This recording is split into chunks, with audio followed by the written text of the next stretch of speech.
Hey, what's going on, y'all? Back with another one. Back with another one. All right.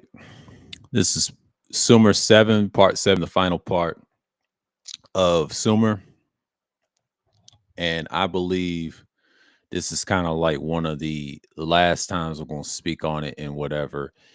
And Sumer is kind of like a series that I've done like in the past, and we talked about things like that nature and all this other stuff. Let me get let me change this and I put the filter on.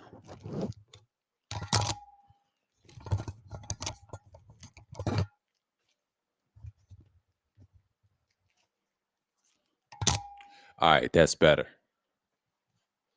But I don't have to sound too muffled. You know what I mean?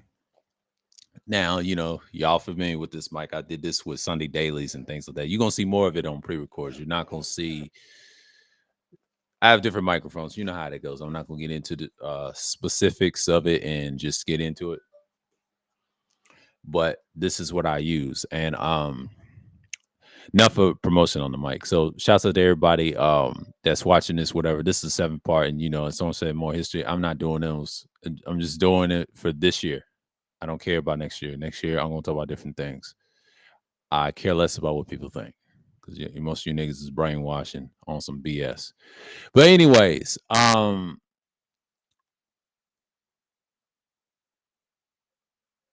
had a Fez wearing nigga in the comment section talking bad about the last video and all that. Like, I ain't got time to like take your ass back to the so-called unconscious community.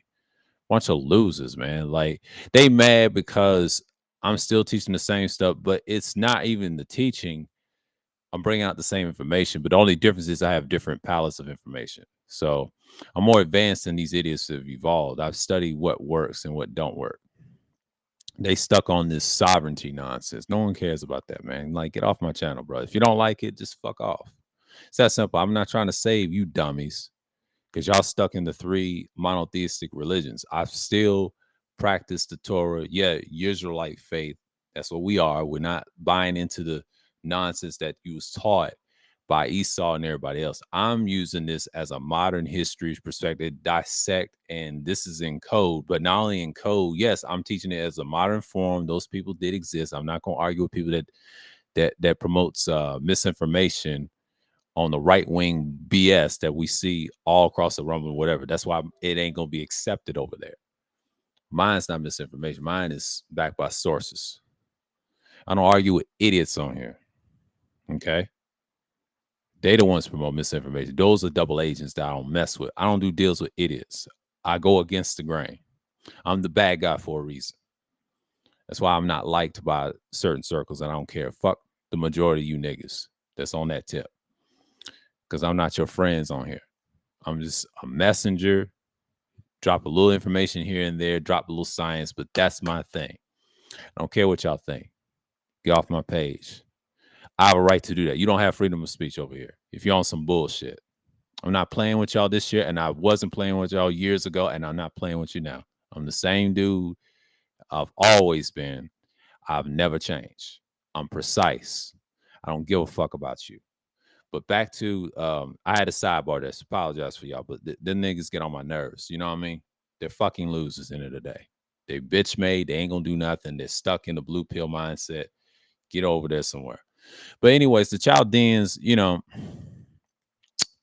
had to dress an idiot though. I had to get rid of.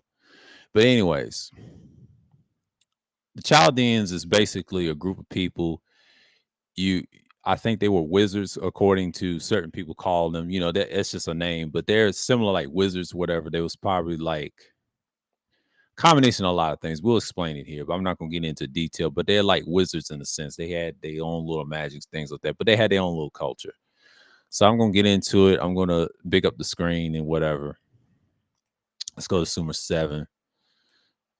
See if it ain't graphical. I'm trying to make sure it ain't graphical for YouTube's sakes. Now we talk about the Ottoman, okay, Arab conquest. Okay, this is gonna be a tremendous read. We're gonna get into it. So, okay, let's pick up the screen for a minute. I ain't gonna. I ain't gonna read too much. Black lands. I'm not gonna speak on that. We're gonna talk about the Ottoman Empire just in brief. The Arab Muslim conquest, and we'll show you the pictures and shit like that. It's no shots at them, but this is historical reference. And then okay, it's not bad. Okay, good. I can read this. It's not gonna be too long. Okay. Let's go here and let's go here. Take my ass out of the screen. Okay, Sumer 7. Right here. Modern day Iraq, right? When we left off Sumer, the Assyrians had ascended and were trying to conquer the world as cruelty as possible. And we're talking about the Chaldeans. They're basically like wizards. They deal with magic. They deal with high science. They're more like priests. It's a combination of a lot of things in scripture. But if you do your research on the Chaldeans, the history of them is very prevalent in the scriptures. Okay, Chaldeans. Meanwhile, the Sumerians now called the Sumerians called themselves Chaldeans, or the land of Chaldea, they would say, right? Chaldeans, who inhabit a coastal area of Sumer near the Persian Gulf, have never been entirely pacified by the Assyrians. Marduk, Ape, Adina II, the biblical Murdoch, the Baladane or something like that. Yeah, Baladane and Marduk has given me higher. Yeah, given me higher reign in 722 BCE to 710 BCE, 703 BCE to 702 BCE. Was a Chaldean prince. They said, yeah, Chaldean prince, usurper. I mean, they're wizards. They would turn into wizards, I believe. They deal with magic, high science. You know how that goes. Usurper, but the Babylonian throne in 721 BCE has maintained the Babylonian independence. Yeah, Babylonian independence to face the Assyrian, the Assyrian military supremacy for more than a decade. Sargon II suppressed the allies of Marduk, Ape, Adina II, and Aram in Israel, or they would say Israel at the time. They call Aram in Israel, but the correct term would be, if you speak Hebrew, it'd be Yisrael or Yasharal. That's what it should say. But shouts out to the brother. He's saying correct. In modern, it's modern Israel. So you know how that goes.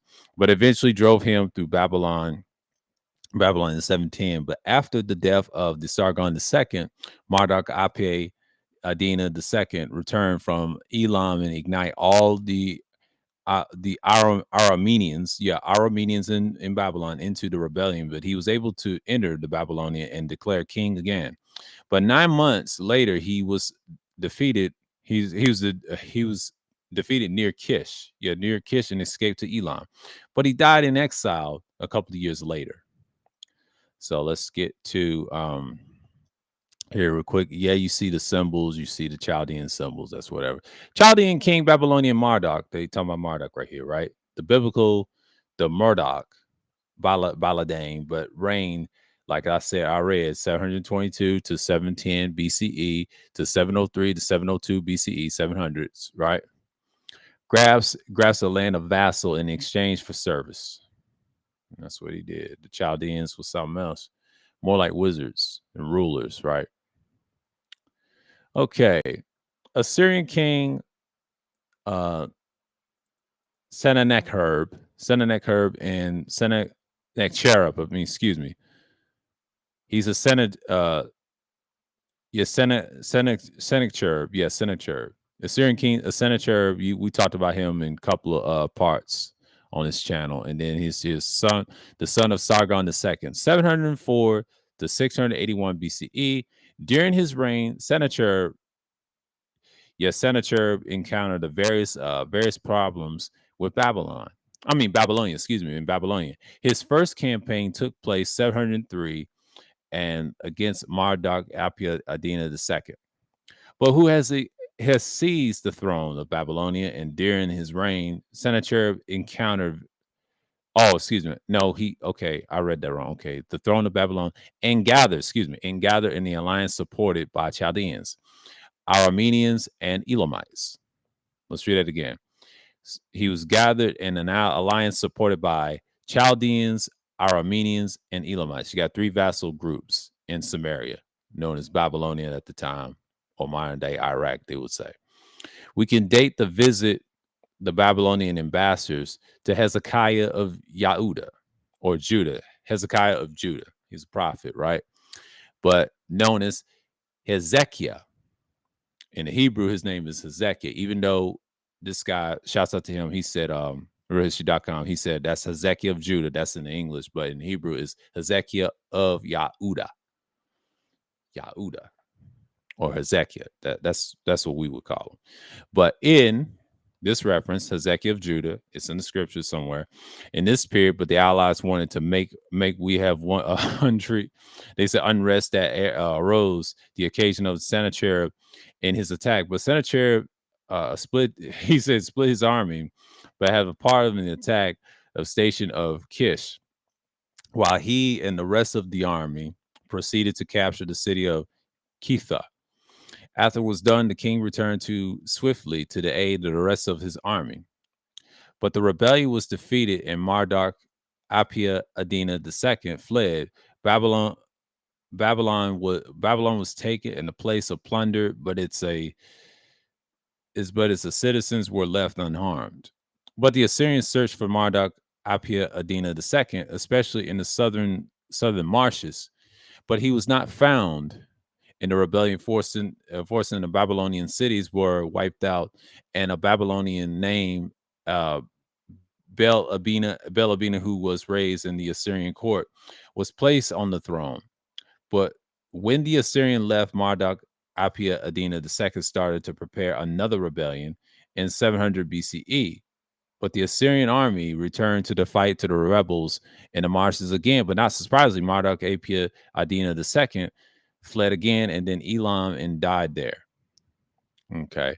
Bela Abina proved that the disloyal to Assyria was taken back to the prisoner of Sennacherib, tried to solve the problem of Babylonian rebellion placed by someone loyal to him in the throne. But nearly his son Ashur Nadine Shumi, and it didn't help. Another campaign was led 6 years later in 694 BCE, but destroyed to the Elamite base based on the shore of the Persian Gulf. But to accomplish this, Sennacherib had obtained Phoenician and Syrian boots. Yeah, Phoenician and Syrian boots at this time. Okay, and which saw the rest of the army, and from down to the Tigris to the sea. But the Phoenicians were not used to the tide of the Persian Gulf, which causes a delay, and that's what they did at the time. So you see the Phoenicians, and right here the Assyrian, Sennacherib, Chaldeans, and all that. It's a whole nother story on that. Okay, then you got the Assyrians battled the Chaldeans at the river of Ulaya, and then won the day. In 694 BCE, while the Assyrians were busy to the Persian Gulf, the Elamite invaded northern Babylon. I mean, the Elamites invaded the northern Babylonia, and in a complete surprise, Sennacherib's son was captured and taken to Elam, where he was murdered. Yeah, where he was murdered, and his throne was taken over by Nergal. Yeah, Nergal. Nergal Ushizib. Nergal Ushizib, right? Taken over by Nergal Ushizib. The Assyrians fought their way back north, captured various cities, but meanwhile, a year had passed, and it was now 693 BCE. So it shows you all the stuff here, the captures and all this other stuff. And Assyrian soldiers searching for Chaldeans in the marshlands, as you see right here. And, it's just a whole nother story like that. Chaldean survivors in a boat. That's what you see. And they fled, of course. Chaldean close up. Chaldean close up again. That's what they would be.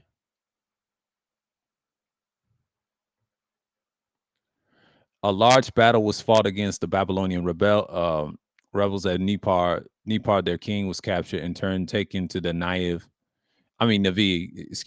taken to Navi for the loss of his son, Sennacherib launched another campaign into Elam, where his army started to plunder cities. But the Elamite king fled to the mountains, and Sennacherib was forced to return home because of the becoming a winter. Another rebellion leader and named Mushi Z Marduk claimed that the Babylonian throne was supported by Elam.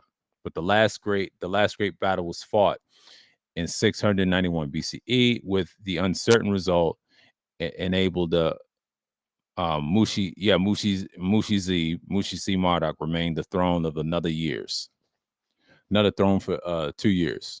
That's what they say, right?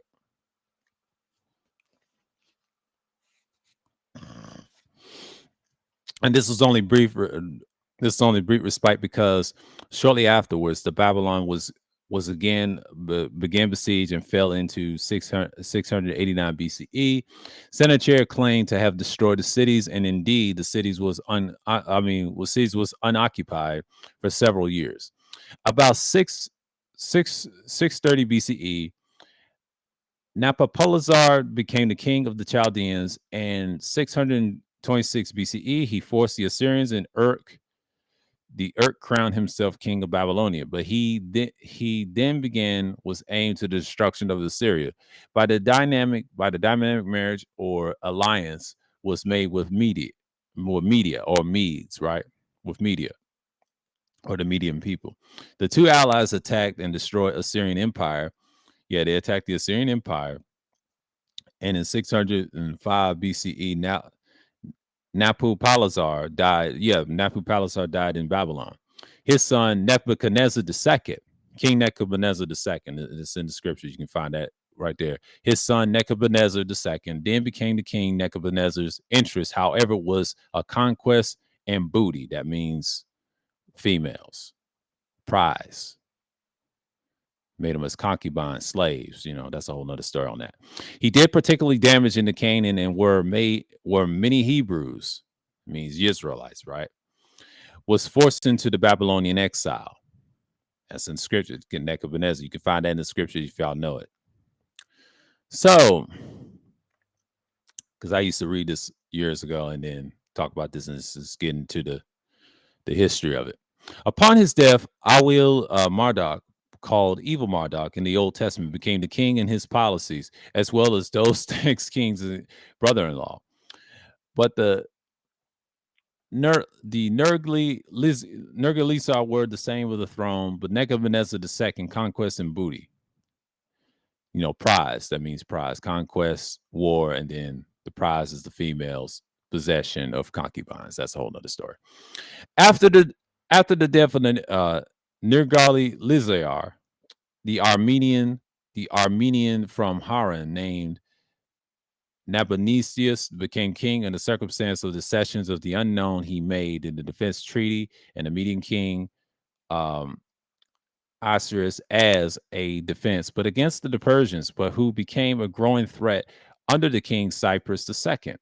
But he devoted himself renovating old temples, taking this special interest in old inscriptions, perhaps in reverence for the ancient Amorite dynasty by Hammurabi, and he also referenced the good sin over the Babylonian and Marduk. But then, God Marduk, thus creating the powerful enemies in the Marduk priesthood. Okay, as you can see, Nebuchadnezzar's, I say the eye stone of amulet of Nebuchadnezzar II, 604 to 562 BCE.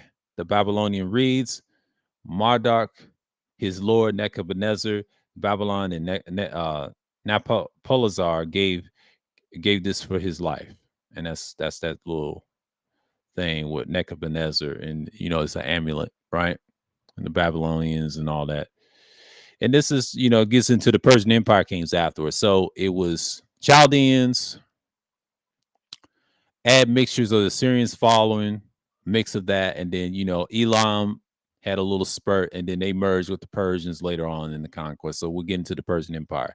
Medes and the Persians came later. So basically, Nebuchadnezzar and Babylonian had strife and civil wars, rebellions, and all that. And this is where it gets good right here: the Persian conquest. Right, for reasons unknown, Nabonidus le- um,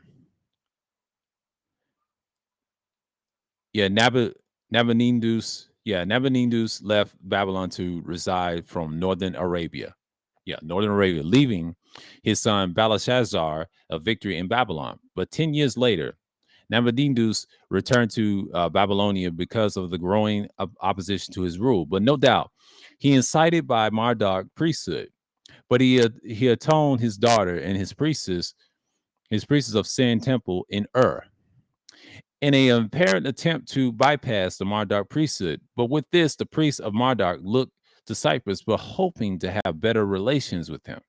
But then they have with uh, Nabonidus, they promised the Cyrus surrender of the Babylonian without the fight in if he would restore their positions and privilege.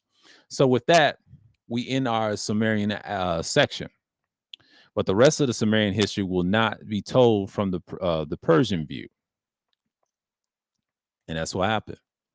So the Assad Turks, I'm not going to get into that. The Turk Ottoman Empire, 1299 CE to November 1st, 1922 CE, the Ottoman Turk Empire. Yeah, the Ottoman Turk Empire extended a long time. They defeated the Romans on the tail end, but they didn't really last long.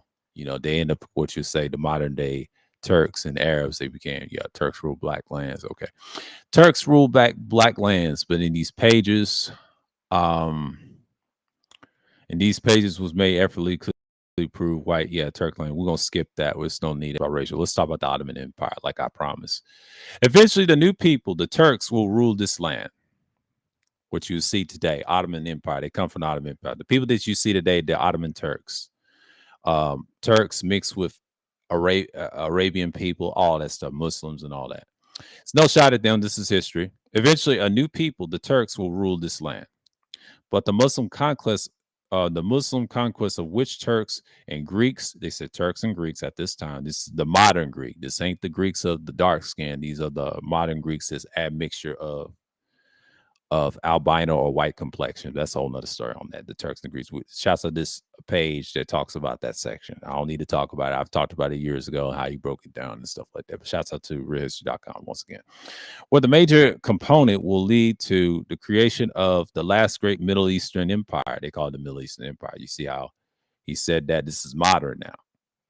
But basically, it's all connected to what you would call Africa or Asia. It don't really matter. But he's using that modern reference as Middle Eastern Empire, give you the gist of it. That of the Ottoman Turks that powered and influence of the Turkic Ottoman Empire was pervasive in all areas until its breakup just after World War One.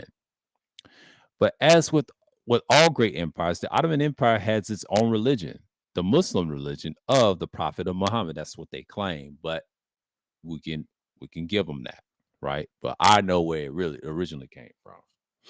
Side note, but shouts out to this brother. He broke down. That's what they claim now. That's what they believe. See, the people like them and Arabs, they was worshiping different religions. We know this for a fact. But the Ottoman Turks made Islam was a new concept. Not bad, by the way. I don't think it's the standard of choice, but I'm gonna take my feelings out of it and say, like, yeah, it's one of the main religions back then. If you study the Ottoman Empire, you already know Islam was standard from them. See, they get it confused with the Arabs. No, it was brought by them and had mixtures of you know what, but we ain't gonna get into that. Islam, which is during the duration of the Ottoman Empire, was it was tamed to the Turkish religion rather than the Arab religion. Yes, the Arabs didn't have it first. Arabs was worshiping different ideologies. A lot of people don't know that. And shouts out this brother putting that in here. Okay. It's a Turkish religion. This is the correct way of saying it. Yeah. Rather than the Arab religion. Islam was spread. He said Islam was spread to the Ottoman Empire. See, that's where the Arabs got it from. They came from the Ottoman Empire along with the Turks. Turks started that. Ottoman Empire and expand today, the worldwide acceptance of practice of Islam is due to the power influence of the great Ottoman Empire. I just said that. Shouts out to this brother again. I'm glad he put this reference. I understand he put Turks first instead of Arabs. Arabs were different idols and shit, but you know now. But this was a conformity with the empires established by the migrants from the Eurasian plains earlier than the Romans. Yeah, early Romans have accepted to adopt the branch of the Hebrew religion, Christianity. That's what he's saying. Okay, and it's made after their own mistaken, okay, de facto European religions. But Christianity was spread as the Roman Empire expanded. And today, the worldwide acceptance and practice of Christianity is due to the Roman and other European influence. Actually, it's really Roman influence. Europeans had a little to do with it. They was controlled by Rome, had that. Even though it's part of Europe, you know how it is. And it's worldwide acceptance. He said practice Christianity, Roman influence, okay, influence, but not to the Hebrews. That's what this guy was saying, who consider Christianity a Hebrew only religion. Well, Christianity is man made by the Romans. You already know Catholicism and all that. I ain't gonna get into that because Christ is an idol worship. Most people don't believe in that. Let's just keep it real. Some people that believe it are brainwashed, but the ones that do not believe it, they know this is just idol worship. We already know that. Nobody cares about it no more. It's actually dying out. That and I would say Islam too, because all them three religions ain't gonna last. You already know everybody's done got different beliefs in this country where I'm at in America, but everywhere else they try to say still that ain't gonna last in the future. We already know technology don't ruin everything. Another Turkey group, the Khazars or Khazars, who in late 6th century CE had established a major commercial empire, convert Caucasoids and all that. I'm gonna skip past that. EWs. We're gonna skip that. We already know where that's going. But shouts out to brother again. But they did not call themselves, you know what? I'm just gonna skip through that. So I already know it. Shouts out to brother again. And today began the description of the Ottoman Turk Empire. Like he said, 1299 to 1292 BC. I ain't gonna read the rest of it. Y'all already know the history, so it's no need. Y'all can read this for yourself. And I might put this in my capitalism folder. Let me put this in my capitalism folder. Do a live stream on that, just for the hell of it, just for the hell of it, and about the Chaldeans and all that. Arab conquest. I should remember that Black Christians had no problem with Black Arab Islamists. There's some truth to that.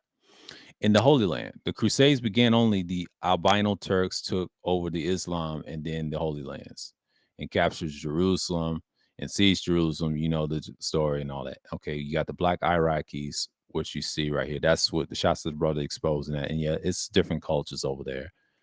You do have them serving Islam. We understand, and we understand that these people, these brothers, I mean, I ain't gonna say the brothers, I'm gonna say they could be anything. But shouts out to these people. Shouts out to this man posting this. This is little what they would look like. This is modern, by the way. Everybody, you got different nationalities of Muslims.